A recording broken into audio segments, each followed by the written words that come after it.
I want to talk about the new coach. Coach Udoka. Look at that Kwani smile. I see you. Coach Nia Long. Wow. Now you want me to smile. Okay. See?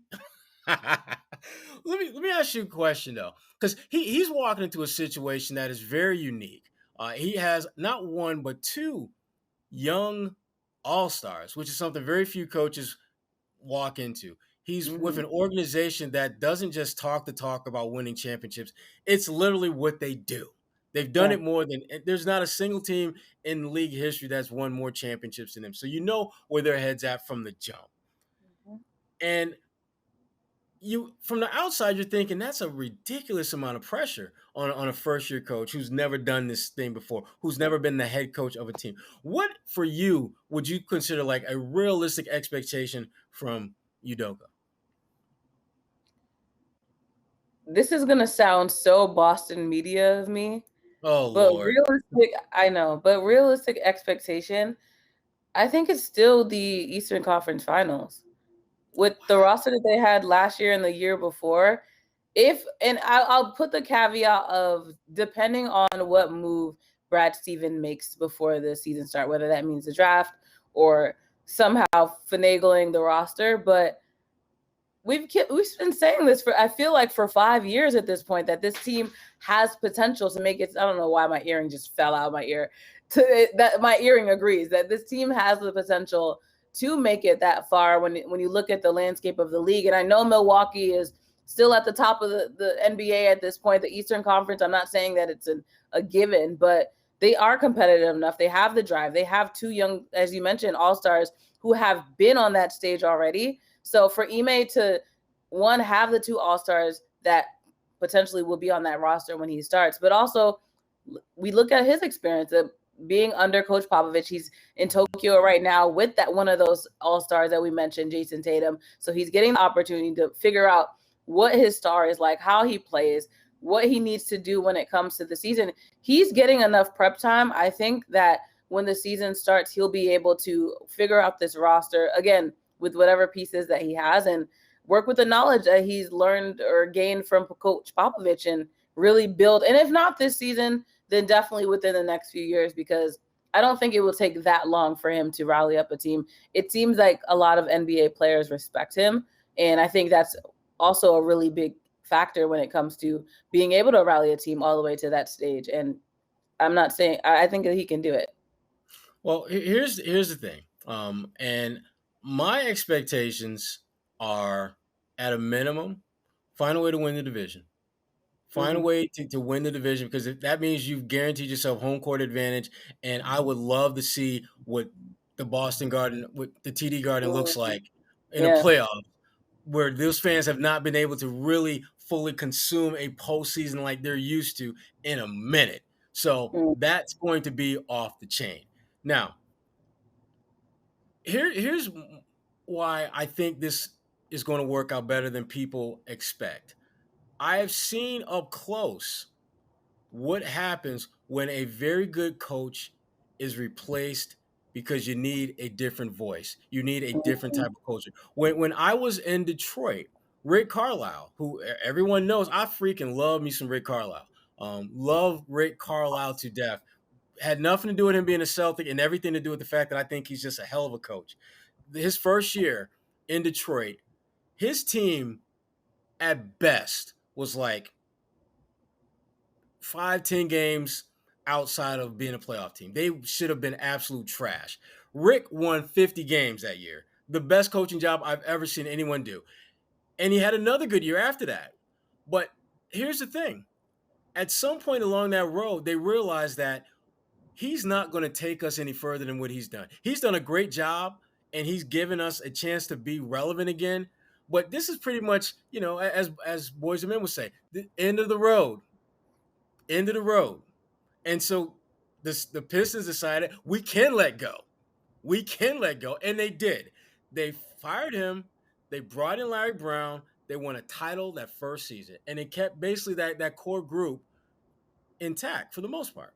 Now, can Mr. Udoka, Coach Udoka, do that? I still need to talk to him to figure out what does he want to be called, because as our good friend Deion Sanders made it perfectly Oh clear, yeah, yes. coaches like Call to him be coach. called some things and some like to be called some. And we found out the same thing with Coach Malone in Denver, who does not like to be called, Mikey Malone. It's Michael.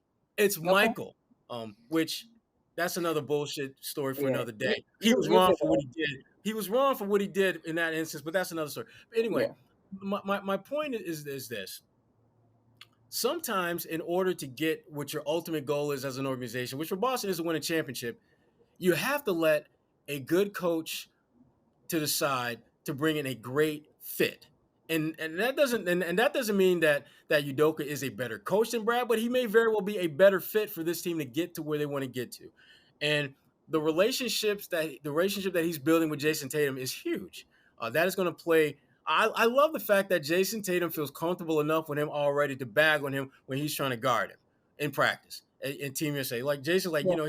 he really has some trouble guarding me. And he Yeah. says it with a sly smile. And it may not seem like that big a deal to most people, but I'm telling you, you don't hear players really talk about new coaches that they're around like that too often.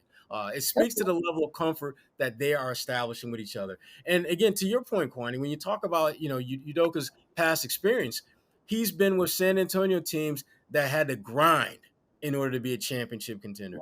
He's been with a team like Brooklyn that had all the big three. I mean, maybe the greatest big three in the modern era in terms of talent, in terms of where they are in their careers. We may have seen that last year with the Brooklyn Nets. Yeah. And he knows what that cauldron of pressure feels like when everyone is expecting you to win a championship and what happens when you don't get it done.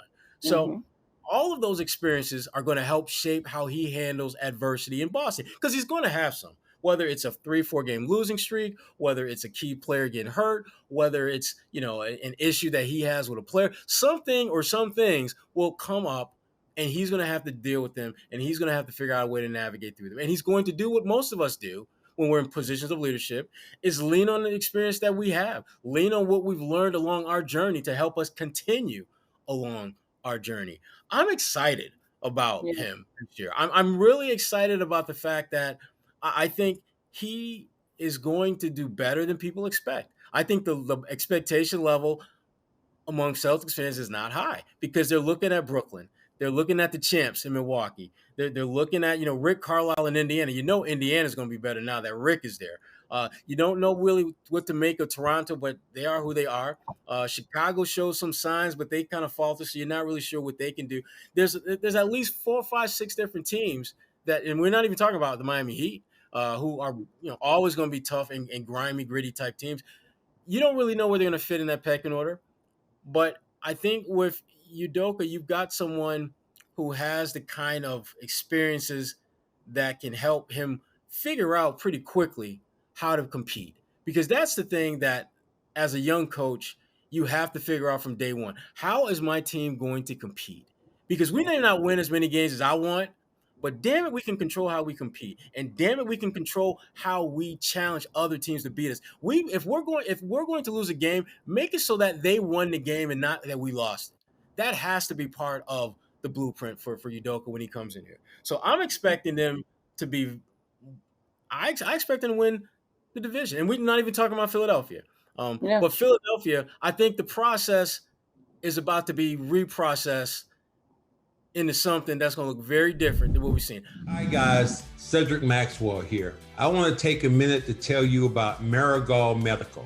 I'm used to keeping my body in great shape, but with arthritis, even the most simple everyday tasks became unbearable. As soon as I called Marigold Medical, I knew I was in good hands. No drugs, no surgery, just an experienced team of caring professionals that wanted to get me back to doing the things I love. Make the call to Marigold Medical and get back to pain-free life.